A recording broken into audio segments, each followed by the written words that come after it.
Hi, everybody. I'm Bill Whittle here with Steve Green and Scott Ott. And gentlemen, I think you and the rest of the world knows by now that I'm a connoisseur of bombast. I take a great deal of pleasure in the minutiae of it all. But beneath all of that, I'm actually pretty serious about being right about things. It's not that I have a desire to be right in terms of an ego desire. It's just that I'd like to be accurate. I'd like to be on the side of the truth. So how do you know whether something is true or not? How can you tell?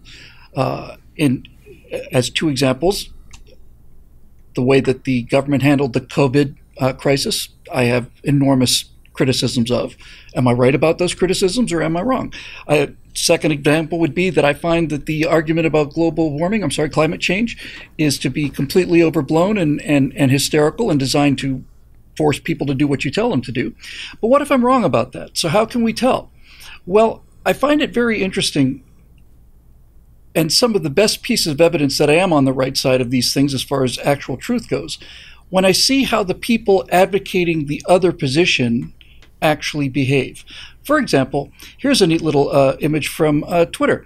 This is a socialist Spanish governor minister at a global warming conference, a climate emergency conference, and you can see that she's taking this very seriously because she's riding her bicycle up to the front of the building. It's not immediately clear to the observer that the car in front of her and the car behind her are both her personal security for this thing. And it's certainly not clear that she took a private jet to get to this conference and then switched onto the bicycle half a mile away so that she could ride up on the bicycle. Now, you can't really blame this on socialists from Spain, because I'm pretty sure she got the idea from socialists here in America. Pete Buttigieg did exactly the same thing. He basically took a Ford Explorer or something to half a mile or a quarter mile away of some climate issue and then got on a bike and rode the rest of the way to show how serious he is about these things. So, Steve, maybe we'll start with you. When this whole thing started with Al Gore and an inconvenient truth, which frankly scared the daylights out of me, as it was designed to, as any documentary that is good at picking which pieces of dots, which dots we're going to put on the table. If we pick the dots and put them in whatever order we want to, connect the dots the way we want to, get you to think about anything. But when I saw that, I was quite alarmed. It was 2005. And not long after that, it was revealed that Al Gore had a house that was using, I think the number was 30 times the amount of electricity that his neighbors were using. It was some significant, the lowest was 6, but I think it was considerably more than that, Steve. And I remember at that moment thinking, okay, that has done an awful lot to inform me about whether or not the other side is serious. How can you tell if they're serious? How can you tell if this problem is a serious problem?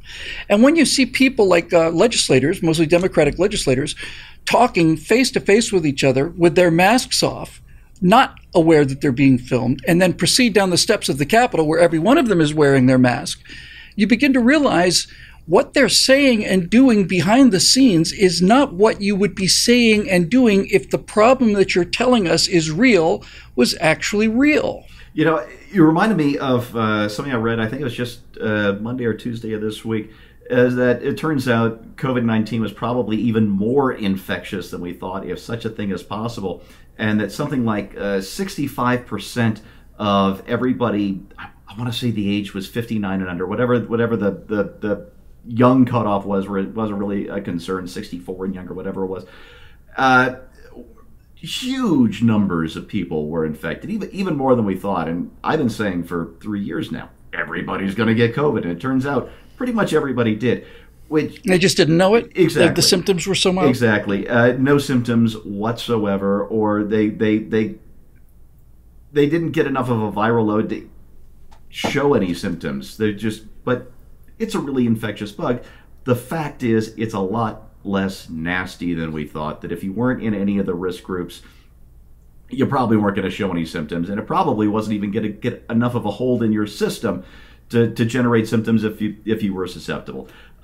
So we've got that little factoid sitting there. We know that almost all the damage caused to people who are not in risk groups wasn't due to the virus. It was due to the shutdowns and to the social engineering that we all were forced to undergo for so terribly, stupidly wrong.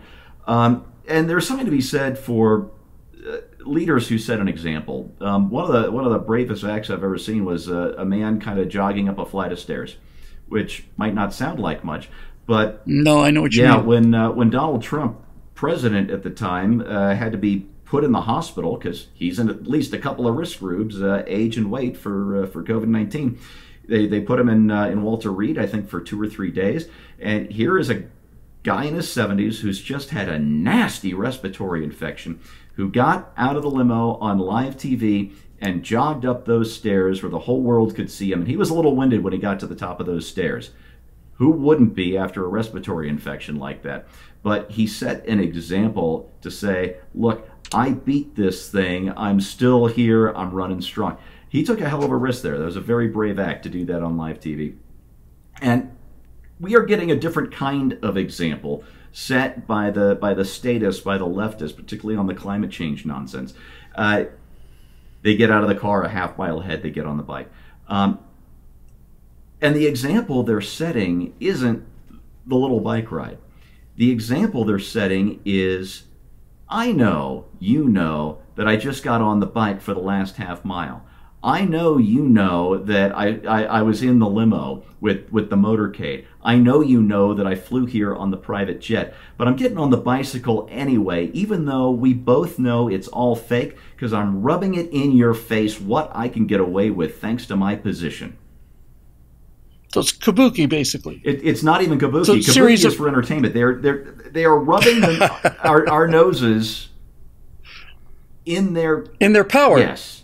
Absolutely. Yeah. They flaunt their hypocrisy. That is how untouchable they feel, Bill. Well, Scott, this is the issue, right? And when I began my introduction, I was serious about this. I soon became convinced that COVID was not nearly the threat that the people in power were telling me that it was. But I didn't want to be wrong about that. And the two things that convinced me, the two pieces of empirical evidence that convinced me, one of them was very scientific, and the other one was just the opposite. When Elon Musk was told he had to close down his Tesla plant in California, he said, no, here are your predictions of the number of people hospitalized, and here's the number of people that are actually hospitalized. This is data. It's not a projection.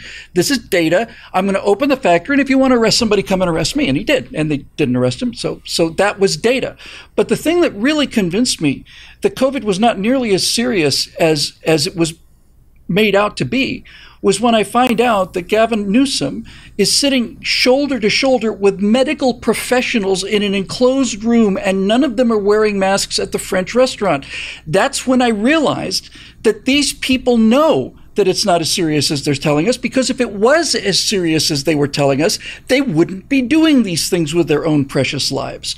So it's manipulation for power or something. But don't you find that the argument that what I'm making is very, very serious is extremely undermined by the fact that I'm not doing anything about it in my own private life when the cameras are not rolling?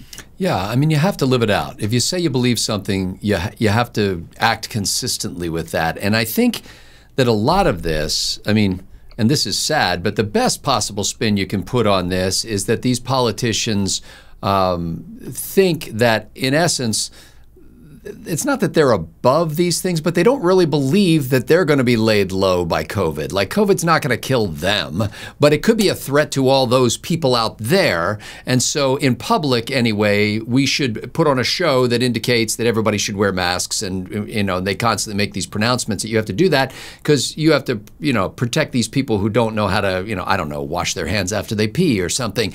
They're just like, they don't see themselves in the same category until some of them start getting it. And therein lies the rub. Yeah. And you know, I don't know that it's just that they're you know, rubbing their hands together in glee saying, we can act like this behind the scenes because we know those stupid little people will do whatever they tell them, or they're just arrogant people and they're just victims of their own arrogance, frankly. And when you come, you know, bicycling up to the climate conference, what you're saying is, like you said, well, nobody thinks I got here from Washington, D.C. on a bicycle to Paris, but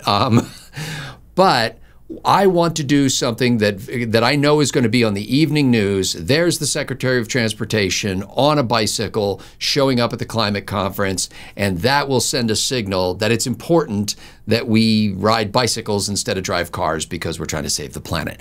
And so it's just a PR gesture. And it's something that, frankly, I'm sure their marketing people and their PR people and their press people sat down and said, what could we do to really get this message across? The secretary really wants people to understand that this is important. What can we do? Oh, yeah, let's put a little helmet on him and have him, show up at the climate conference on a bicycle. So it's funny because you bring this topic up. I didn't know you were going to talk about this, but there was a story I read today about climate change. And for the first time, I realized, wow, this is man-made and there's something we can do about it. And it's a new kind of climate change, which you may not have heard about before. It's afflicting Chicago and many other large cities, and they're calling it underground climate change. And what's going on with underground climate change is essentially that the stuff that we have built underground has heated up the surrounding soils. From 1951 to the present, I think they've measured that an average increase of like 5.6 degrees Fahrenheit on average. And what is happening is, as a result of that, some of those soils are receding by little tiny amounts. But it doesn't take much when you've got a 32-story building sitting on top of the area of the ground that's receding. And I read this story and I thought, look at that. I mean, if these measurements are accurate, yes, in fact, this is man-made climate change, if you want to call it that. We're heating up the soil. That's causing the soil to recede. And guess what? The rate of that is decreasing. The rate of the increase is decreasing basically over time because more and more builders are using better insulation and things like that. And so there's not as much heat escaping into the soil. And we could actually do something about this. Like if you do a better job insulating basements and insulating parking garages and things that are underground, you can actually reduce the temperature increase underground and prevent the soil from receding. And all of that, I was like, I just read one story, but I could follow the science through this. And I could say, yeah, next time you build a building, why don't you insulate that basement? And that'll help the situation. Your building won't fall into the earth. But that is not in the same category as this sort of global climate change where it's really not caused by humanity and there's not much we can do about it except for not do stupid things like build your house right on the beach when you know that tidal levels change over the course of history. So all that. Why would you do that? Yeah. All of that said, if you believe this, I think the key thing, if you want to counter this, and let's say some other political party, I don't know, is there another political party? Maybe they would want to show, not just demonstrate that they are doing symbolic things consistent with their viewpoints, but maybe they would actually want to live out their values. Maybe they would want to do that in a real and practical way on an ongoing basis and not just for the press release. Now, the problem with that is you don't get that beautiful picture that was framed for Instagram, because you actually set somebody up to take that picture for you. But I think over time, people realize, especially at the local level where a lot of congressional elections are really made and won and lost, is people look at that and go, you know what? That guy really means what he says. He lives like he believes. He supports the things he says he believes in, and he acts consistent with those values. Intellectual honesty requires that you accept that the other person's position is real and true to them, and then try to understand what that position is and see if there's any basis for it. And having done this and watched this for a long time, I can come to one conclusion and one conclusion only from this Spanish minister and Pete Buttigieg. And the only conclusion I can draw from this behavior is bicycles for thee, but not for me. And when I see legislators shoulder to shoulder speaking directly, whispering into each other's ear, and then getting on the steps of the Capitol to go down there, standing there 6 feet apart and wearing masks, the only conclusion I'm left with is masks for thee, but not for me, which means that they are in the genuine sense lying. There's a big difference between lying and being wrong. You can be wrong about things, heartfelt things, and believe them and say them, and you're not lying, you're just wrong. But when your behavior shows you that you're not afraid of something in private, but in public you act as if you are, that is in fact lying about things. This is the thought I had when I realized that Al Gore's house was drawing so much more power than everybody else's. I put myself in Al Gore's position and I gave him the benefit of the doubt. I said, let's say that this is true. Let's say that this is true. Al Gore is onto something. His movie is accurate and he believes it. If that were the case, then my house would be drawing less electricity than anybody's house in the neighborhood. In other words, if I was firmly convinced that eating olives caused the earth to catch fire, I would not. No, let's just say, if I thought that eating olives was going to cause the earth to catch fire, I would not be eating 30 times more olives than the guy next to me. I wouldn't be eating any olives at all. And the fact that I'm eating 60 times more olives than the person next to me when I've just told you that eating olives is going to kill the planet is a pretty firm indicator that I'm lying, that my behavior does not match my alarmist predictions. And what I find especially interesting about both the response to COVID and the response to the so-called climate change is this business of shut up, don't ask questions, just follow the science. Unlike the people who say these things, I know what science is and I know how science works. What they should be trying to do, if this was real science, in the case of climate change, is they should be constantly not trying to do things to reaffirm their theory. They should be doing everything they can to disprove their theory. That's how you find out if something is true or not. If you set up an experiment that comes back positive, that you get the expected results or something, it confirms your theory, you have learned nothing.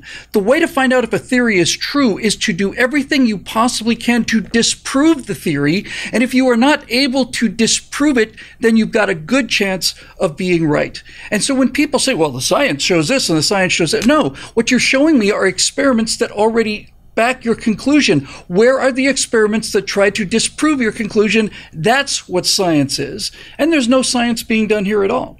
So our job here at BillWhittle.com and with the work that we do here and paid for by our members is to make clear what your own lying eyes are telling you, which is when somebody rides in a big SUV or flies a private jet to a climate conference, then gets on a bicycle and rides up in order to show the people who only watch the little TV clips that this is serious business, they are lying. Because if they were telling the truth, they'd show up in an electric golf cart and deal with all of the inconveniences and all of the discomfort. They'd be flying coach in the back of a regularly scheduled airline. If they actually believe this, that's what they'd be doing. That's what you'd be doing, and they're not doing it. So, number one, it means don't be as afraid of things as they want you to be. And number two, question the motives of people who go to extravagant lengths to show you an image that is not true, because that means that the cause that they're promoting isn't actually real. And that's how we know it. For Steve Green and Scott Ott, I'm Bill Whittle. Thanks for joining us, and we'll see you next time right here on Right Angle.